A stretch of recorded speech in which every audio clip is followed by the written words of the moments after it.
y'all. Welcome back. You are cooking with Sheila and Ricky Kid in the Gangsta Goodies kitchen. Y'all check this out. Hey everybody, Ricky Kid. Just want you to know that I'll be coming to you soon on Gangsta Goodies with Sheila Johnson. I'll be sharing with you a few things that I believe is very important after spending 23 years wrongfully convicted. I've been home 10 months, crisscrossing the country, sharing my story of resilience and broken justice. And I want to share with you why wrongful convictions happen in the first place, what we can do about them, and then if you're fighting for your loved one, how you can become your best advocate. See you soon, Gangsta Goodies with Sheila Johnson.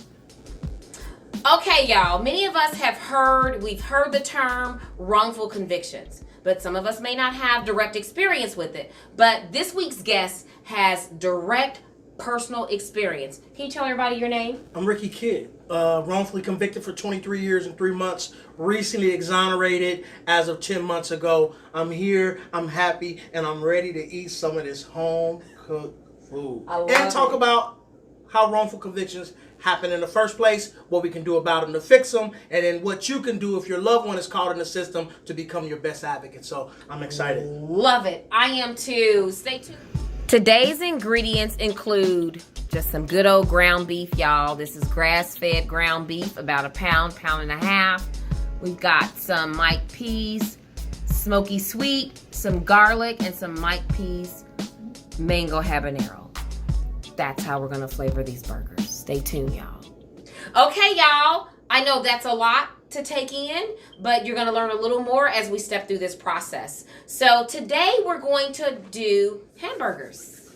Why are we gonna do hamburgers? We're gonna do hamburgers, Sister Sheila, because for 23 years I dreamed of eating a homemade hamburger. Wow. Now they will serve you a hamburger inside prison, but it is soybean, it is cat bean. I don't know what it is, but it is not this. It's not this. Oh no. Okay. Oh, not at all. Okay. So we're gonna make you a burger, sweetie. Okay, yeah. And so the first thing I'm gonna do is I'm gonna put a little bit of Mike peas barbecue sauce in it. Yeah. This is the sweet and smoky, and I just like a little bit of that in my hamburger, whether I cook it in the skillet or on the grill. And we're also gonna use Mike peas mango habanero. Okay. Don't let the habanero fool you. It ain't spicy, Mike. It ain't spicy. But it has a really good kind of sweet and spice kind of flavor. Okay. And we're going to also use a little bit of garlic. I like to taste my food, y'all. They're probably thinking, oh my God, look at all that spice you put in there.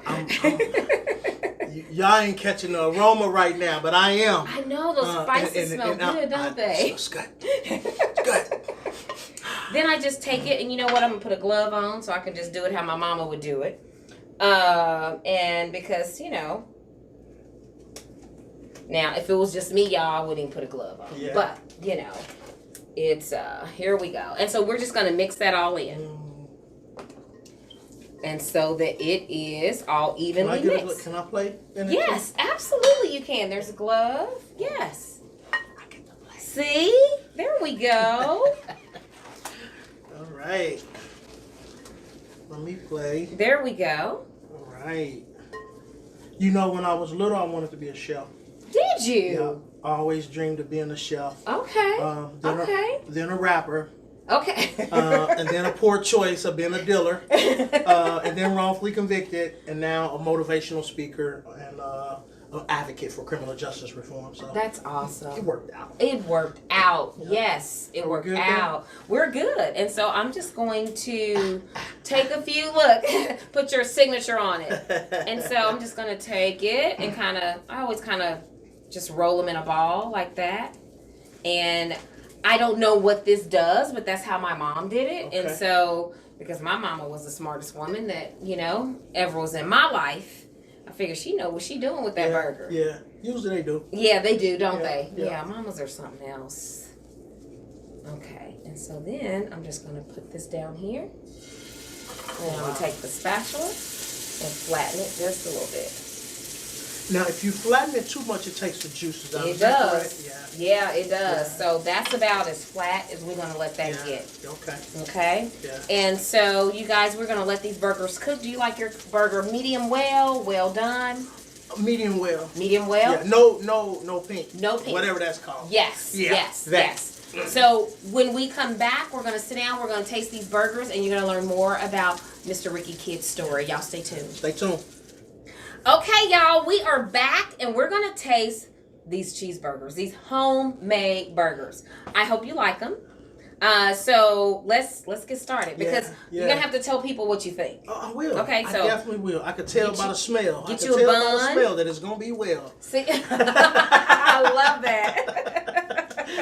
Okay, all right. Bun. Yes. Now, do you like tomatoes, onions, lettuce? Nope. No. No. Okay. No. Okay.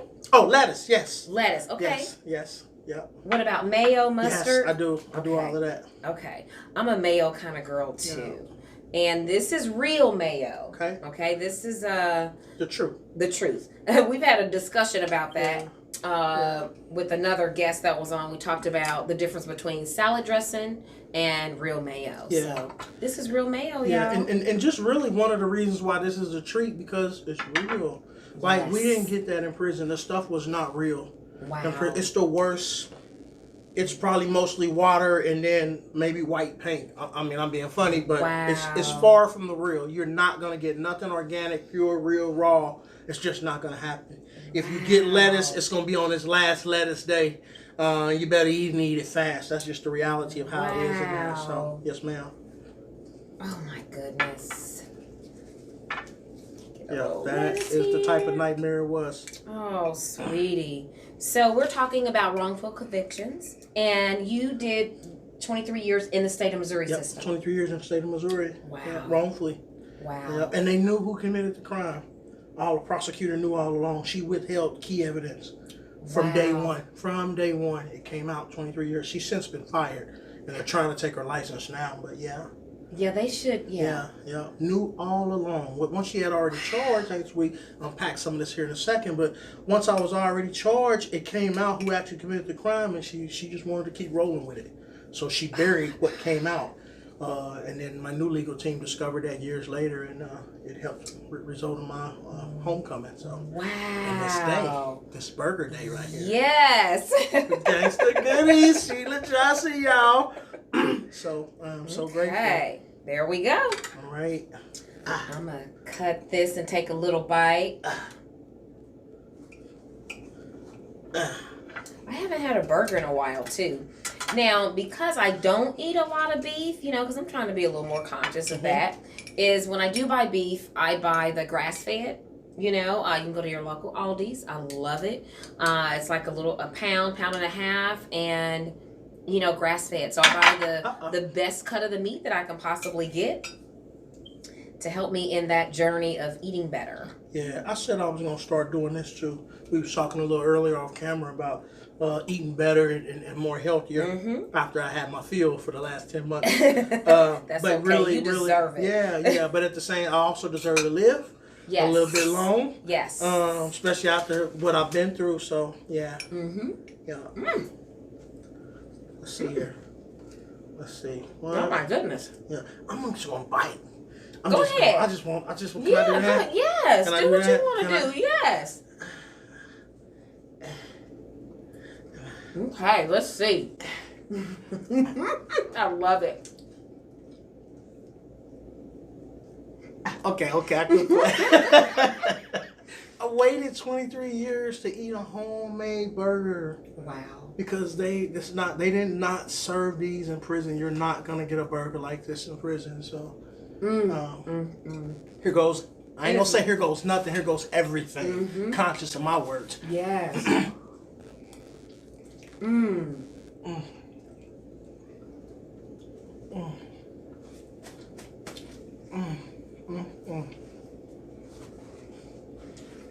Y'all give him a second. It's the truth. It's the truth. I love it. It is. So let me tell you what we say in the Gangster Goodies kitchen when something is good. We say it's fire. Easy. Fire. Fire. Hands up. Hands I love down. it. Hands all around. No, really. It is. I love it. Good. Here's some home cut fries. We cook some of those too. You gotta have some of those. Yeah. Gotta get some of that ketchup. Yes, right, absolutely. Here. Yes. We're gonna do that. Y'all see that? Yes. I'll make sure you get perfect. Now, Ricky, can you tell us, are you born and raised Kansas City? I am. Yeah, okay. Born and raised Kansas City, Missouri. Okay. So now, what high school? You know, that's a corny question we always ask, but what high school did you go to? Well, since you asked, I went to Southeast. Okay. Southwest. Okay. Northeast. Okay. I'm a Northeast alumni. Mm-hmm. Okay. Yeah, I went to all the schools because I was bad. Oh. So just tell the truth, right? I was bad. So Southeast, I got kicked out of Southeast for fighting. Okay. I went to Southwest, I got kicked out of Southwest for smoking weed. Okay.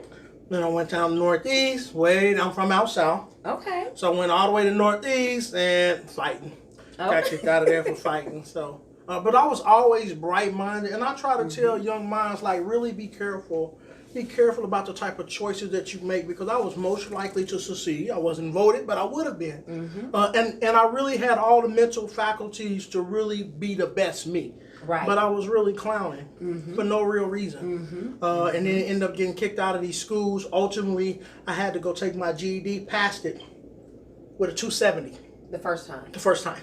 Wow. And good? No, bad. Bad because I should have really been doing what I supposed to have been doing. And so I really try to encourage young minds who I share and tell my story with, really be careful about the type of choices you make. And so, because it costs me. Even with my case, my wrongful conviction, I say I'm innocent of the crime, but I'm guilty of bad lifestyle choices. And so I really, kids say, oh my God, you was innocent, yes. But wait, not so fast. Time out, I was guilty of poor lifestyle choices. So I always try to impress that on any audience that's listening. To really be conscious of that. Absolutely, yes. And that's, accountability is huge. And so I think sometimes we miss that component. So wrongful conviction. 23 years. How old were you, if you don't mind me asking, when you were wrongfully convicted? Well, I was wrongfully convicted for 23 years. I'm 25 now, so I was 2.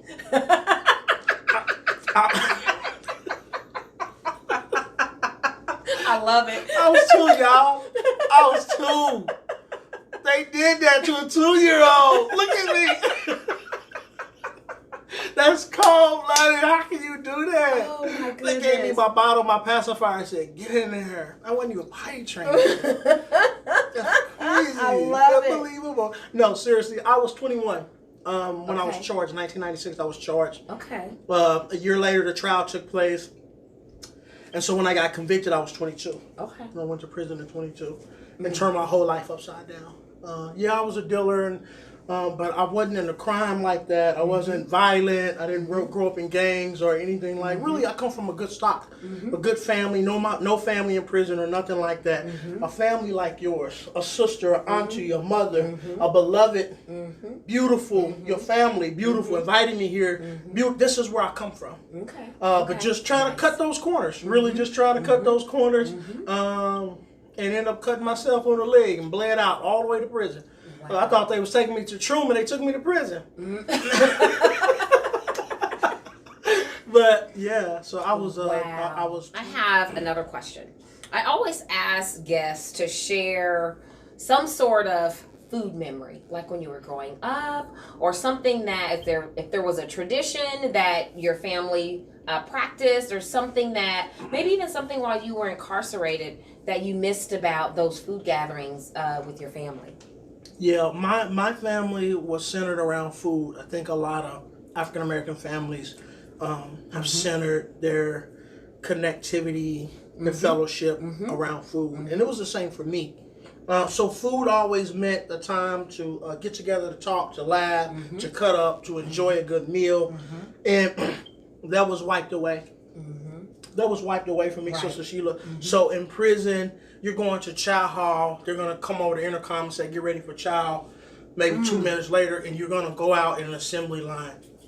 You're going to walk. Wow. And whoever you're walking next to or standing next to, once you get in that chow hall, you sit at those tables. You sit with, typically, you sit with whoever you was walking next to. Wow. Depending on the prison, sometimes they'll let you go sit over there with your buddy. But even if that's the case, your buddy is not family. And so it's cold. It's cold. It changes the whole meaning. Not only is the food nasty, but the fellowship isn't proper because it's not family, friends, and loved ones. I miss that. Wow. And that's why this means a lot to me. Yeah. This isn't just a show to me. Yeah. This means a lot to have the opportunity to get to know you, to share with you, to converse with you, and then to be able to have a real meal and then have this conversation. Those are the things that I miss.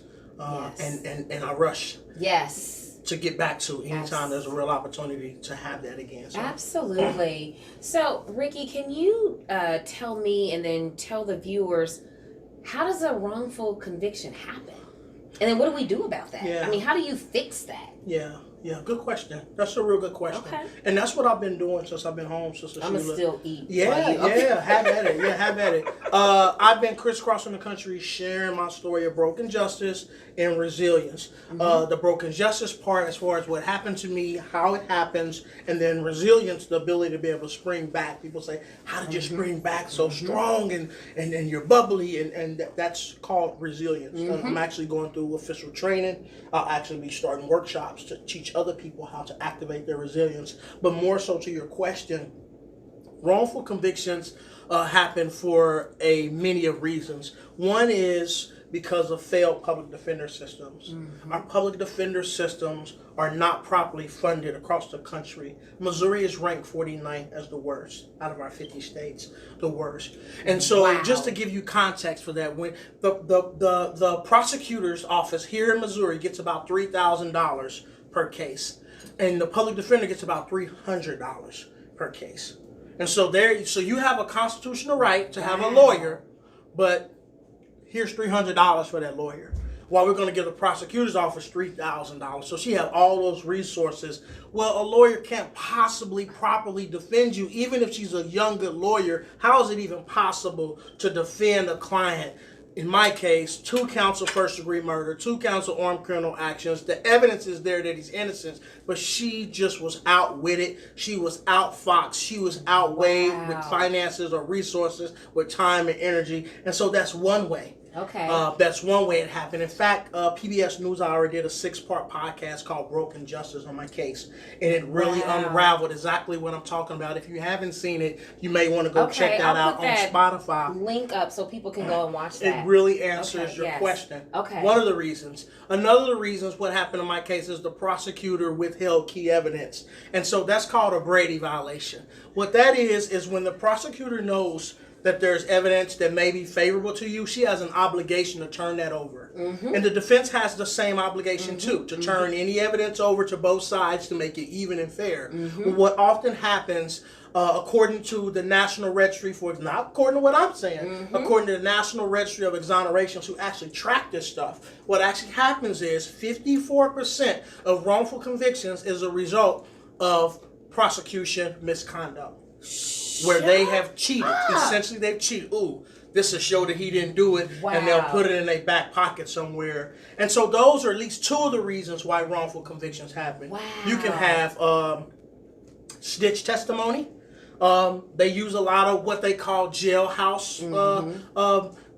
They call it a jailhouse informant or a snitch. But what happens is, he or she will pick up a little something about your case, maybe even read it on the news. Or read it in the paper or see it in the news and go to the police and say, Sheila told me she did it.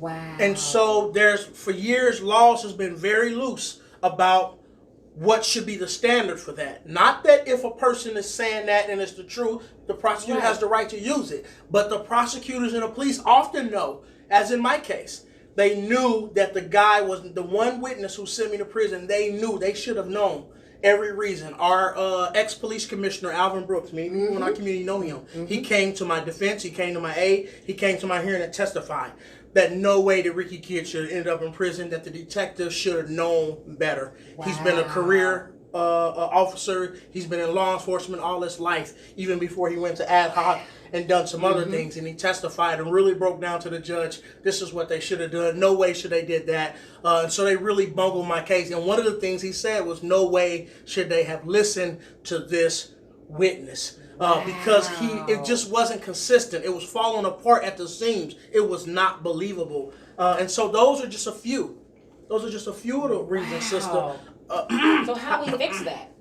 Well, Mark Gotze has authority, has developed authority on that question. Barry Scheck, Peter Nofield, Dr. Samuel Gross from Michigan University. There's experts out there who's been studying this stuff for years. And they really have come up with fundamental reasons as it relates to how to fix these issues. Okay. And so, as it relates to the prosecutor withholding evidence, they have suggested that punishment be a part of the equation. Absolutely. Right now, as it is across the country, for the most part, unless it's changed since last night or the last few weeks since I read the study, but prosecutors have what they call full immunity. Meaning they know that they can do it. And if they ever get caught, there's nothing you can do to maybe be a little embarrassed, but I'm not going to jail. Nothing is going to happen to me. Right. And so they give prosecutors immunity across the country because they say, well, we want them to do their job untethered. We want them to do their job without worrying about if they're going to make a mistake, innocent mistake. And sometimes humans do make innocent mistakes. But that leads to them seeing something, withholding that evidence, and causing the wrong person to go to prison. And so if we get a little bit more stricter as it relates to taking some of that immunity away, and then hold them accountable, they'll be less inclined to do that type of stuff. As it relates to jailhouse snitch or these false snitch testimonies, Oklahoma just passed legislation. I was so happy to see this about 3 weeks ago. Oklahoma just passed legislation setting standards for snitch testimony. So if you come forward and say, rah, did it, we're going to need these 3, 4, 5, 6 checks to kind of see that you're telling the truth about that, instead of just taking your word, putting you on a stand, and your false word sends rah to prison. And so those are some of the ways that we can correct wrongful convictions as well. There's a whole litany of reasons and rhymes and how we can really fix wrongful convictions, what I call a silent crisis in America. On my website, resilienceMode.com, you can click Silent Crisis in America, where I break down exactly what's going on as it relates to wrongful convictions and exactly what we can do. Answering your question, exactly what we can do as everyday people to kind of help fix that. Awesome. Oh my God. Who knew? Did y'all know? I sure didn't know. It's a lot. I got one more question for you, Ricky. Thank you so much for your time. Absolutely. Can you tell us how, when people find themselves and families find themselves dealing with wrongful convictions, how can they become their own best advocate? Real good question. You know, my DM is full, and for every 200, I get 200 more, but I'm happy. I'm happy to be able to answer those questions because I want to use my life to make a difference in others, take my negative and turn it into a positive, use my experience so that they don't have to have such an experience or at least such a long experience. And so some of the things that people can do to become their best advocate is first educate yourself. Just find ways, and you could go over to resilienceMode.com. This isn't a shameless plug because this is actual real help. But really find sources to educate yourself about the system in your region, and really understand the process. You cannot become your best advocate if you are unaware of exactly what's going on, how they cheat, how they cut corners. Another thing that people can do is do some of the work yourself. Don't necessarily rely on a lawyer because first of all, they're very expensive and we often can't afford them. But then even when we can't afford them, no better person knows than either the person who's wrongfully convicted or their loved ones. In fact, a lot of evidence has been unraveled or discovered because of loved ones who said, you know what, I'm going down to the courthouse and I'm going to look at those files myself, and then turned it over to the lawyers. The lawyers get the credit, but wait a minute, not so fast. Sister Sheila is the one who finds it. So don't be afraid to dig in and go to the courthouses, grab that stuff. And then as it relates to media, speak out. Speak up and speak out.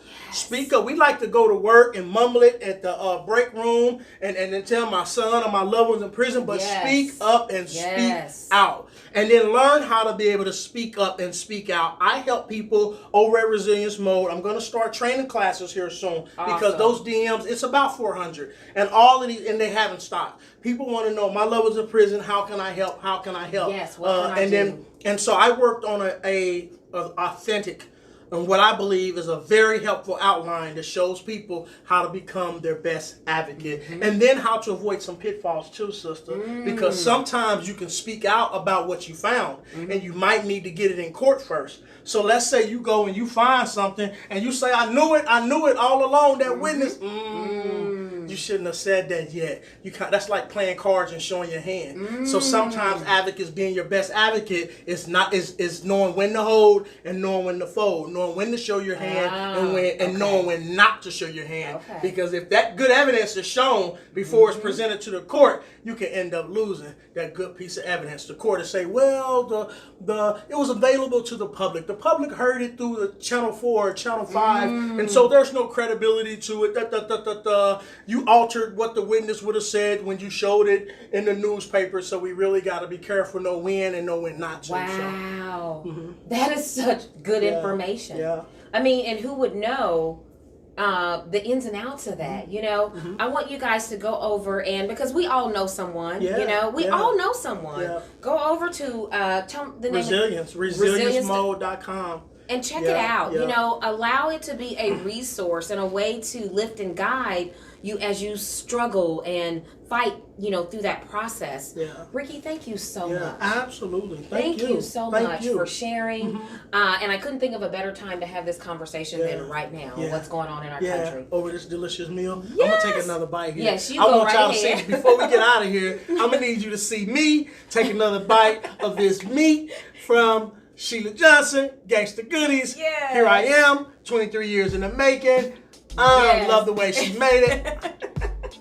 Wait for it. You gotta wait for it. Slow down. So I'm going. Hold on. Here we go. Ricky, thank you so much. Thank you all so much for watching. Don't forget to subscribe. Tap into ResilienceMode.com, and we'll see you soon. Thank you.